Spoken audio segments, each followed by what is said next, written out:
An Eye for an Eye by Isaac Desai. The whole room goes quiet. For the first time, Abel was late to class. Everyone's eyes look right at him. His face turns hot, even though it doesn't show. First time being late, huh? Suck up, he hears one of his classmates say. He shakes it off. He sees his second period teacher look at him disappointedly. He doesn't say anything, but snatches the tardy slip from his hand. Abel scurries over to the desk and organizes everything that he needs for class. Still, there would occasionally be a kid that turns around and stares at him. As usual, he shakes it off and thinks about better times. That is his getaway from the tough reality. Remembering his past. In his childhood, he had it easy. There wasn't any work to do. He was able to stand up to people without getting in trouble. And he would get whatever he wanted to. Abel, Abel, Mr. Rupert yelled. Yes, he responded. He was so caught up in reminiscing his past, he almost fell asleep. Can you please tell me what type of cell does not have a nucleus? A virus? He wasn't so sure if he was correct, and didn't want to get laughed by at his classmates. For Abel, science was one of his favorite classes. When he was younger, he had a kit that would help him examine dead insects and plants. Recently, he hasn't enjoyed it because of the classroom environment. If anyone were to get a problem wrong, the dim-witted students would make fun of them. That happened in every class. There were kids who loved to make fun of other people for no reason. In Abel's case, they would make jokes about his name and skin color. He wished that he could be back to being a 10-year-old. Back then, every one of his friends were similar. They loved sports and being arrogant. Back in those days, if friends were to get in a fight, they would be cool the next day. In high school, one fight can simply break a friendship. He remembered one instance when him and his friends were arguing over who was better in a sport. What are you saying? You can't even dribble or make a three-pointer with your garbage form, Abel. Same to you. You can't even dribble a ball, he replied back. Out of nowhere, his friends came and pushed him over. As any fifth grader would do, he got up and punched his friend directly in the face. What the hell was that for? His friend said, while his nose slowly dripped with blood. Abel had no response. Instead, he just ran as fast as he could. He didn't know what or why he was doing this, but he couldn't stop. Then, in the corner of his eye, he saw his principal getting out of the office. He dashed as fast as he could and hid inside the bathroom. For 15 minutes, no one could find him. Then he heard the bathroom door eerily open. He only heard footsteps, then a knock. In the stall he was in. Then another, then another. He peeped his head from the top of the wall while standing on the toilet. In front of his face was his principal. Wait, I can explain, Abel said, while his hair fell out of his eye. Don't worry, he explained everything. Your friend asked for it. Granted, you need to watch how your actions can affect others. Just like that, he walked and continued his day. His friend who he got in a fight with was still cool with him. It may seem like he got off scot-free, which from the aspect of the school punishing him, he did. But this incident was how he got his nickname of Suck Up, that started and followed him all the way to high school. The bell rings. Abel shakes the thoughts off his 10-year-old self and realizes that it is break. As usual, he meets up with his friends and heads to the basketball courts. When he arrives there, he sees all three of his friends crowding around a person who he can't quite make out who it is. Commonly, him and his friends just shoot hoop until break ends. But sometimes, people come to try to pick on them for no reason. As he gets closer to his friends, he makes up who it is. A boy named Brian Smith. This kid was somehow out to get Abel. Even in the morning when he came late, he yelled at him, calling him suck up for no reason. This happens on the regular. As he reaches his friends, Brian looks at him, inspecting every single bit about him. What's up, suck up? He viciously says. That's not my name, Abel whispers under his breath. What did you say? Brian replies. That's not my name. This time, Abel said it loud and clear. He starts to get frustrated, but calms himself down. Chill out, bro, Brian shoots. Hey, why do you play basketball so much? Is it because you think you're so good? I never said I was good. So you're bad. But I thought... Abel knew what Brian was going to say. Then out of the blue, he pushes Abel to the ground and misses a shot. Abel slowly gets up. Once he's standing, he brushes himself up and tackles Brian to the ground.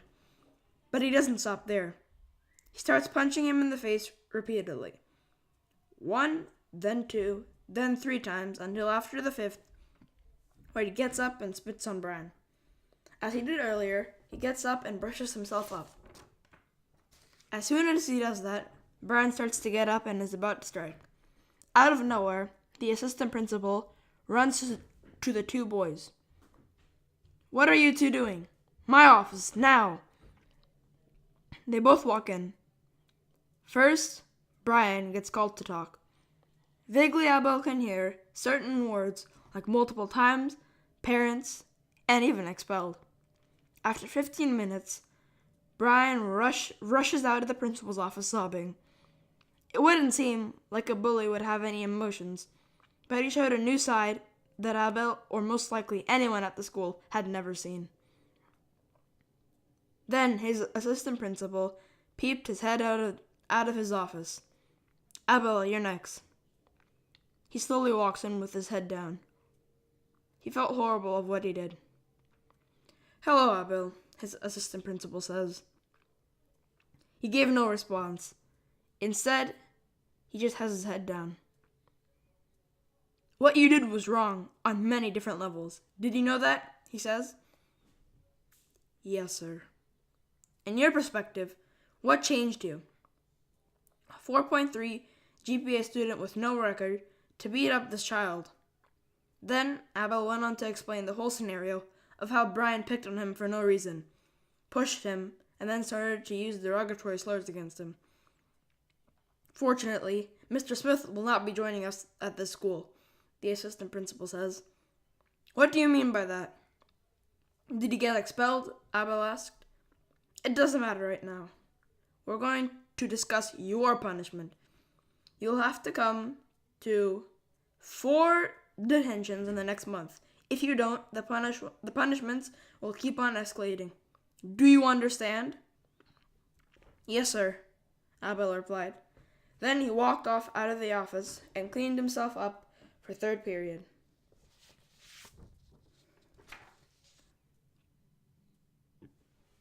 He wondered what all the other kids who observed the brawl would think about him. In a sense, he felt like a hypocrite. He hated being called slurs, but yet he was proving everyone's point by using the stereotypes that they persuaded him. Like he was from a bad neighborhood, even though he was raised by a family who treated and taught him well. As he walked into 3rd period, he saw other kids who were coming in, starting to stare at him. He knew the news had spread in the school, like a cold at an elementary school. The further he walked into his classroom, he heard whispers of what he assumed was about him. As he sat down, his 3rd period Spanish teacher glanced at him in a way that made him seem like he was disgusted. Abel didn't expect that any teachers would know about the altercation. He thought only students knew. In a sense, it felt like everyone was scared of him.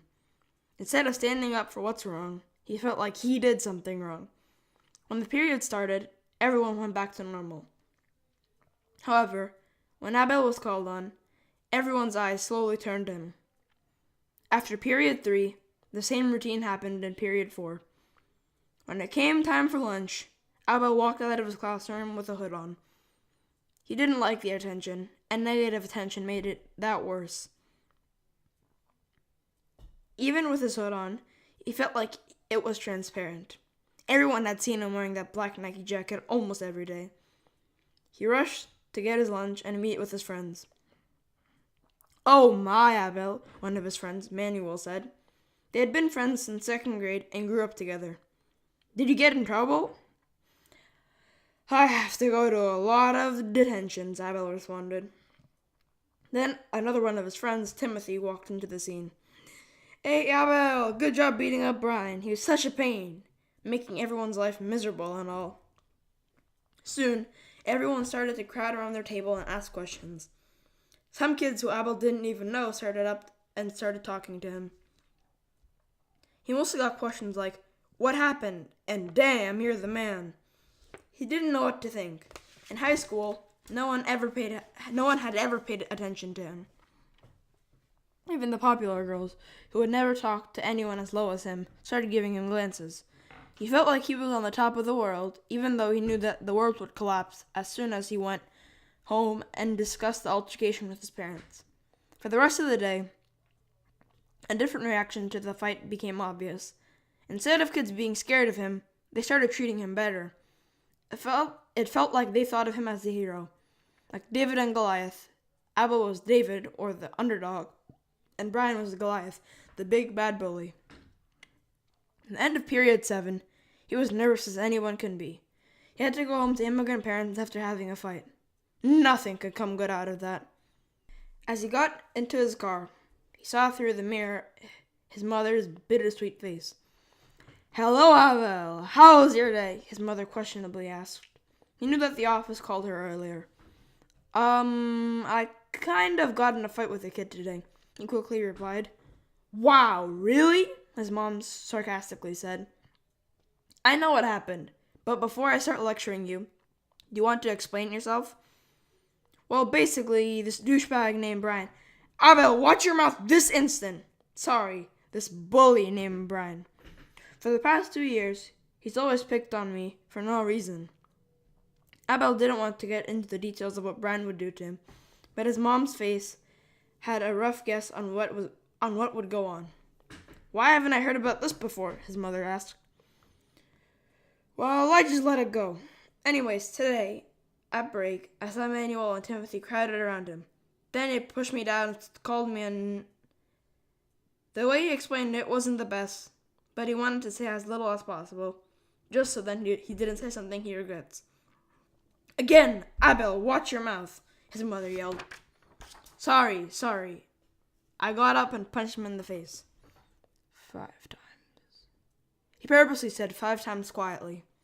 "How many times?" his mother replied. 5, he whispered. Then there was silence. He didn't know if his mom was proud that he stood up, or if she was shocked by the violent actions of her son.